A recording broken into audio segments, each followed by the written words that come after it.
আসসালামু আলাইকুম ভিউয়ার্স। দেখেন, এই অতিবৃষ্টির কারণে অনেকের বীজতলা নষ্ট হয়ে গেছে।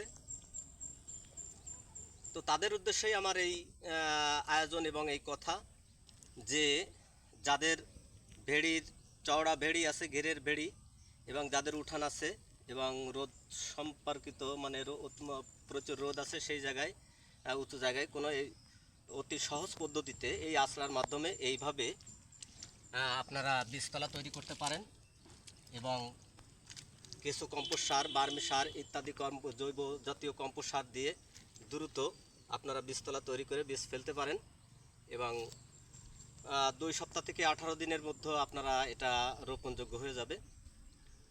দেখেন, আমি এইভাবে এই আশ্রা দিয়ে চাষ করতেছি। এই চাষ করে এখানে আজকে বীজ ফেলবো ইনশাল্লাহ। এবং এইভাবে ওই পিছনের ওই খামারটা দেখেন, ওইদিকের ওটাও করেছি, খুব সুন্দর চারা হয়েছে। তো আলহামদুলিল্লাহ, কৃষকের পক্ষে কেউ লাইক কমেন্ট শেয়ার করতে চায় না, চাই